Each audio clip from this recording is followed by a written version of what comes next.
ফেনীর দাগনভূঞা উপজেলায় নদী ভাঙন রোধে কার্যক্রম ব্যবস্থা নেওয়া হয়নি। ফলে নদীগর্ভে বিলীন হচ্ছে স্কুল, রাস্তাঘাট, বসতবাড়ি ও ফসলি জমি। পানি উন্নয়ন বোর্ড বলছে, ভাঙন রোধে প্রকল্প নেওয়া হয়েছে। মাতুভূঞা ইউনিয়নের করিমুল্লাহ উচ্চ বিদ্যালয়ের বেহাল দশা। এই শিক্ষা প্রতিষ্ঠানের 4 শতাধিক শিক্ষার্থী রয়েছে।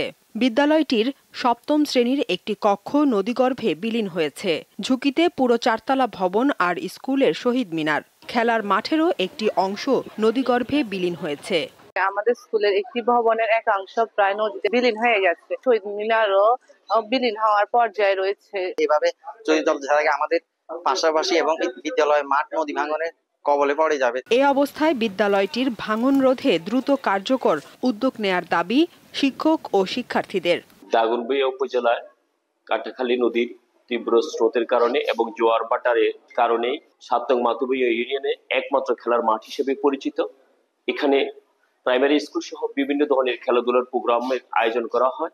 সেই খেলার মাঠটি উত্তর পশ্চিম অংশ প্রায় বিলীন হয়ে গেছে, যা শিক্ষার্থীদের শারীরিক এবং মানসিক বিকাশে বাধাগ্রস্ত করছে।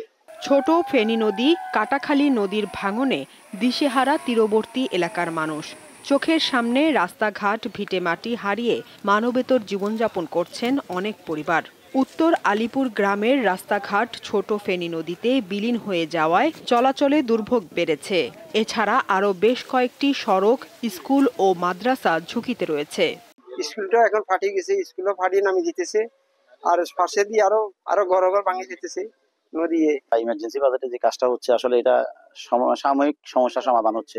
মুসাফুর যে ক্লোজারটা আমাদের ভাঙন দেখা দিয়েছে, ভাঙনের কাজটা সম্পূর্ণ হওয়ার পরেই এটা স্থায়ী সমাধান হবে। নদী ভাঙন রোধের কার্যক্রম চলমান রয়েছে বলে জানান পানি উন্নয়ন বোর্ডের এই কর্মকর্তা। ইতিমধ্যেই বিশ্ব ব্যাংকের অর্থায়নে একটা প্রকল্প কাজ শুরু হয়েছে।